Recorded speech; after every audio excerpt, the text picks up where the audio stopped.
Hello guys, welcome to my YouTube channel amazing Arun. तो guys, आज हम बात करने वाले हैं मार्वल सिनेमैटिक यूनिवर्स के अंदर टॉप 10 स्ट्रॉन्गेस्ट या फिर पावरफुल सुपर हीरोज के बारे में। और ये एक रैंकिंग वीडियो होने वाला है जिसके अंदर हम मार्वल के एवेंजर्स के सुपर हीरोज उनकी पावर्स के अकॉर्डिंग रैंक करने वाले हैं। और ये रैंकिंग वीडियो 2020 के अकॉर्डिंग होने वाला है, क्योंकि अब तक मार्वल की बहुत सारी नई सीरीज आ चुकी हैं जिनके अंदर बहुत सारे कैरेक्टर हमें देखने के लिए मिले हैं और उनकी नई पावर्स भी हमें देखने के लिए मिली हैं। तो चलिए स्टार्ट करते हैं।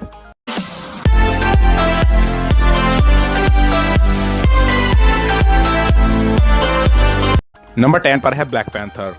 तो गाइस, जैसा कि हम सबको पता है कि ब्लैक पैंथर वकांडा के किंग है। उसके पास सुपर ह्यूमन स्ट्रेंथ है और ड्यूरेबिलिटी है। उसके पास वाइब्रेनियम का सूट है जो कि अर्थ का स्ट्रॉन्गेस्ट मेटल है। और उसके पास ब्लैक पैंथर जैसी पावर्स भी हैं।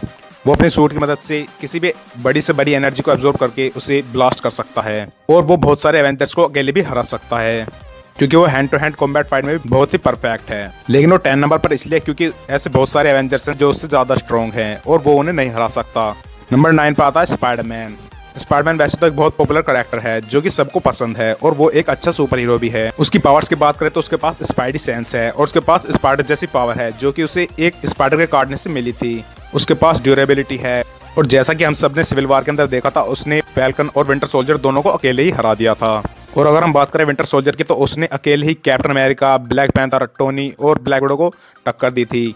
तो इसलिए स्पाइडी हमारी लिस्ट पर है 9 नंबर पर। 8 नंबर पर है हल्क और शैंग-ची। हमने इन दोनों को इस रैंक पे इसलिए रखा है क्योंकि इन दोनों की पावर लगभग सेम ही है। सेम कहने का मतलब ये नहीं कि वो हल्क की तरह बड़ा हो सकता है। सेम कहने का मतलब उनकी जो पावर्स हैं वो एक तरह से सेम है, यानी कि उनकी स्ट्रेंथ। बात करें हल्क की तो वो एक स्ट्रॉन्गेस्ट एवेंजर है जो कि गामा रेडिएशन से बना है। और शैंग-ची की बात करें तो उसके पास है उसकी 10 रिंग्स। और शैंग-ची के पास 10 रिंग्स होने के कारण ही वो हल्क जितना पावरफुल बन सकता है। और गाइस, जैसा कि हम सबको पता है कि हल्क पहले से इनक्रेडिबल रहा है और वो शुरू की मूवीज से ही बहुत ही पावरफुल एवेंजर है। और उसने अकेले ही एबोमिनेशन को भी हराया था, उसने हेला के वोल्फ को भी हरा दिया था और वो सर्टस से भी अकेले ही लड़ने के लिए चला गया था, जिससे हमें पता चलता है कि वो बहुत ही स्ट्रॉन्गेस्ट एवेंजर है। हाँ, वो बात अलग है कि उसे एंड गेम के अंदर बहुत ही कमजोर दिखाया गया और थैनोस से उसे पिटने दिया गया। लेकिन बात करें कॉमिक्स की, तो कॉमिक्स के अकॉर्डिंग सबसे स्ट्रॉन्गेस्ट एवेंजर हल्क ही है, क्योंकि वो एक इंसान होते हुए भी उसने स्नैप करके सभी इन्फिनिटी स्टोन्स की पावर को, यानी कि एनर्जी को अपने ऊपर झेल लिया था और सरवाइव कर लिया था। दूसरी तरफ बात करें हम शैंग-ची की, तो शैंग-ची को बचपन से ही कॉम्बैट फाइटिंग लड़ना सिखाया गया है। उसे मार्शल आर्ट की ट्रेनिंग दी गई है और वो बचपन से ही एक किलिंग मशीन है। और उसके पास स्टैंडिंग्स आ जाने से उसकी पावर्स और भी बढ़ जाती हैं और वो डायरेक्ट बड़े बड़े सुपर हीरोज को टक्कर दे सकता है। नंबर 7 पर है विजन। जैसा कि हम सबको पता है कि विजन के पास माइंड स्टोन है और वो एक एंड्रॉइड है जिसने कि म्योनीर को भी आसानी से उठा लिया था। वो अपने माइंड स्टोन की मदद से लेजर ब्लास्ट कर सकता है। उसके पास सुपर स्पीड है और वो सुपर स्पीड से उड़ सकता है और वो भी वाइब्रेनियम से बना है। और जैसा कि हम सबको पता है कि एवेंजर्स एज ऑफ अल्ट्रॉन, जब अल्ट्रॉन एवेंजर्स के लिए मुसीबत बन गया था, उनकी मदद विजन ने ही की थी और वो विजन की मदद के बिना अल्ट्रॉन को कभी नहीं हरा पाते। वैसे तो एमसीयू के अकॉर्डिंग विजन खत्म हो चुका है, लेकिन हमें वांडा विजन सीरीज के अकॉर्डिंग दिखाया गया था कि वहां पर वाइट विजन बना दिया गया था जो कि स्वर्ड और हैंक पिम ने बनाया था, जो कि रियल विजन को खूब टक्कर दे रहा था। और अगर आपने व्हाट इफ सीरीज को देखा होगा तो उसके एपिसोड के अंदर हमें विजन का एक डार्क वर्जन दिखाया गया था जिसका नाम अल्ट्रा विजन था। उसने थैनोस को 1 सेकंड के अंदर खत्म कर दिया था, लेकिन वो उसका एक डार्क वर्जन था, इसलिए हम उसे इस रैंक के अकॉर्डिंग शामिल नहीं कर सकते, इसलिए ये 7वें नंबर पर है।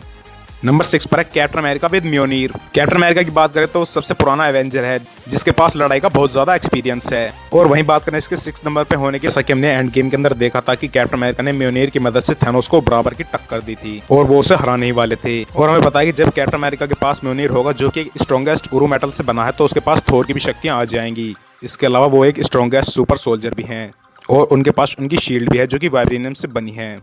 5th नंबर पर है आयरन मैन। आयरन मैन जो कि सबसे पॉपुलर कैरेक्टर भी रहा है, जो कि एवेंजर्स की टीम का लीडर है। वो एक जीनस बंदा और उसके पॉपुलर आर्मर है मार्क 50 और मार्क 85, जो कि उसने इन्फिनिटी वार और एंड गेम के अंदर यूज किए थे और वो दोनों ही नैनो टैक से बने हुए थे। और हमने इन्फिनिटी वार के अंदर देखा था कि उसने अकेले ही थैनोस को टक्कर दी थी जब थैनोस ने सभी एवेंजर्स को हरा दिया था।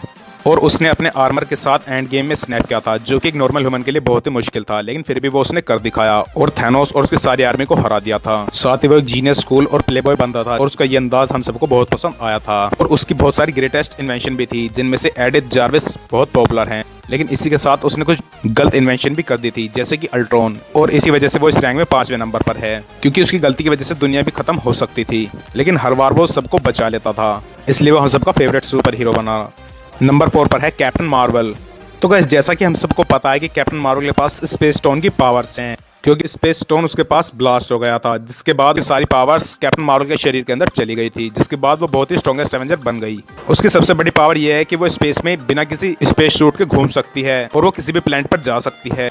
वो किसी भी एनर्जी को एब्जॉर्ब कर सकती है और फिर उसे ब्लास्ट कर सकती है। और हमने देखा था कि उसने एंड गेम में थैनोस के शिप को भी चुटकियों में तबाह कर दिया था और उसने थैनोस को भी कड़ी टक्कर दी थी।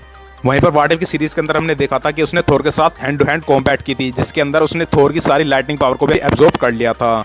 नंबर 3 पर है डॉक्टर स्ट्रेंज।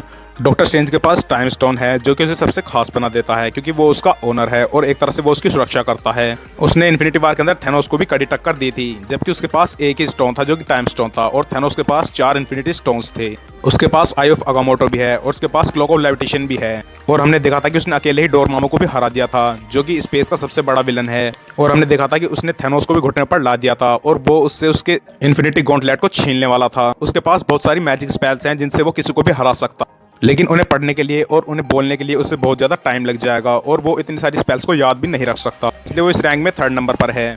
नंबर 2 पर है स्कारलेट विच। वैसे तो मुझे पता है कि स्कारलेट विच को नंबर 1 पर होना चाहिए था, लेकिन जो एमसीयू की नई वेब सीरीज आई है उनके अकॉर्डिंग स्कारलेट विच यानी कि वांडा 2nd नंबर पर होनी चाहिए। और हम सबको पता है कि वांडा के पास माइंड स्टोन की पावर है, जिसकी मदद से वो टेलीपैथिक, टेलीब्लास्ट, टेलीकाइनेसिस जानती है। उसने इन्फिनिटी वॉर के अंदर विजन के माइंड स्टोन को अपनी शक्तियों से तबाह कर दिया था और उसने थैनोस के उरु आर्मर को और उसकी डबल एज स्वॉर्ड को भी तबाह कर दिया था और वो एंड गेम के अंदर थैनोस को ऑलमोस्ट खत्म करने वाली थी। इसके अलावा हमने वांडा विजन सीरीज के अंदर देखा था कि वो रियलिटी को भी रैप कर सकती है और यही उसकी एक सबसे पावरफुल पावर है और वो किसी के भी माइंड को कंट्रोल करके उन्हें उनका डर दिखा सकती है, जैसा कि हमने एज ऑफ अल्ट्रॉन मूवी के अंदर देखा था। नंबर 1 पर आते हैं थोर और स्ट्रेंज सुप्रीम यानी कि इविल डॉक्टर स्ट्रेंज। अब आप में से कुछ लोग ये कहेंगे कि नंबर 1 पे तो स्कारलेट विच को होना चाहिए था, तो फिर थोर वहां पर क्या कर रहा है। लेकिन मैं आपको बता दूं कि कुछ एस्पेक्ट्स के अंदर थोर स्कारलेट विच यानी कि वांडा से जीत सकता है और वो उससे ज्यादा पावरफुल भी हो सकता है। बात करें थोर की तो वो गॉड ऑफ थंडर है, जो कि किसी भी चीज को सेकंडों में तबाह कर सकता है, जैसे कि हमने व्हाट इफ सीरीज के अंदर देखा था। और हमने देखा था कि वो इन्फिनिटी वार के अंदर थैनोस को कड़ी टक्कर देता है और उसे हरा ही देता है। वो उसके सारे शिप को ब्लास्ट कर देता है। उसने पूरी सोकोविया सिटी को ही तबाह कर दिया था। उसने हेला, सर्टर, लोकी, थैनोस और डार्क एल्व्स जैसे कई बड़े विलन्स के साथ लड़ाई की है और उन सबको हराया भी है। और सबसे बड़ी बात, उसने अपने ऊपर पूरे न्यूरॉन स्टार की फोर्स को लिया था, जो कि सूरज से भी गर्म होता है और वो उसे भी सरवाइव कर गया था, जो कि अपने आप में ही एक बहुत बड़ी पावर है। उसने हेला की आर्मी को भी हराया था। जब थैनोस ने इन्फिनिटी वार के अंदर उसके ऊपर सभी 6 स्टोन की पावर को यूज कर अटैक किया था, तो उसने स्टॉर्मब्रेकर की मदद से इन्फिनिटी स्टोन्स की पावर को भी सरवाइव कर लिया था। और हमने व्हाट इफ सीरीज के अंदर देखा था कि उसने कैप्टन मार्वल को भी हराया था और उससे भी मुकाबले की टक्कर दी थी, इसलिए वो हमारी लिस्ट पर पहले नंबर पर है। तो अगर आप लोगों को अभी भी लगता है कि वांडा को फर्स्ट नंबर पर होना चाहिए, तो मैं इन दोनों के बीच के वर्सेस की एक वीडियो बना दूंगा, जिस पर आपको पता चल जाएगा कि थोर ज्यादा पावरफुल है या वांडा। अब बात करते हैं स्ट्रेंज सुप्रीम की यानी कि इविल डॉक्टर स्ट्रेंज की। तो गाइस व्हाट इफ सीरीज के अंदर हमने देखा था कि strange supreme normal doctor strange थे। उन्होंने क्रिस्टीन, जिससे वो प्यार करते थे, उसे बचाने के लिए वो एब्सोल्यूट पॉइंट को बदलने के लिए तैयार हो गए थे और जिसके बाद उन्होंने डार्क डायमेंशन में जाने का सोच लिया था और वहां से पावर्स लेकर आने का सोचा था और वो ऐसा करने में सक्सेसफुल भी हो गए थे। उन्होंने अपने यूनिवर्स को भी डिस्ट्रॉय कर दिया था और वो थोर से ज्यादा पावरफुल हैं। उसे नॉर्मल डॉक्टर स्ट्रेंज से ज्यादा स्पेल्स याद हैं और वो उन्हें उससे जल्दी बोल सकता है और वो अब एक गार्डियंस ऑफ मल्टीवर्स भी है। और हमने देखा था कि व्हाट इफ सीरीज के अंदर वो किसी भी बड़े से बड़े विलन या फिर क्रीचर की पावर को अपने अंदर एब्जॉर्ब कर सकता है और वो चाहे तो अपनी स्पेल्स की मदद से थोर और स्कारलेट विच यानी कि वांडा की पावर्स को भी अपने अंदर एब्जॉर्ब कर सकता है।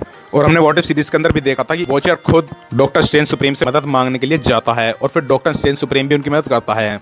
अब व्हाट इफ सीरीज के अंदर आप सब लोगों को ये विलन लगा होगा, लेकिन क्रिस्टीन को बचाने के लिए ही वो रास्ता चुना था, क्योंकि फिर उसने वॉचर के कहने पर उसकी मदद भी की थी और वो अल्ट्राविजन को हराने के लिए गया था और वही सबसे पावरफुल है, इसलिए हमने उसे इस सीरीज में नंबर 1 पर रखा है। और यहीं पर हमारे सारे कैरेक्टर्स खत्म हो जाते हैं। तो गाइस वीडियो अच्छी लगी हो तो चैनल को सब्सक्राइब कर लें, वीडियो को लाइक करें और मार्वल सिनेमैटिक यूनिवर्स की किसी भी मूवी की एक्सप्लेनेशन वीडियो देखने के लिए अभी इस वीडियो के डिस्क्रिप्शन में जाएं, वहां पर वो सारी वीडियो मिल जाएंगी। और मार्वल की एक और सीरीज जिसका नाम है एवेंजर्स असेंबल, उसके भी मैंने एपिसोड अपलोड कर दिए हैं, तो आप डिस्क्रिप्शन में जाकर उन्हें देख सकते हैं। तो मैं फिर मिलूंगा आपको नई वीडियो में, तब तक के लिए बाय बाय।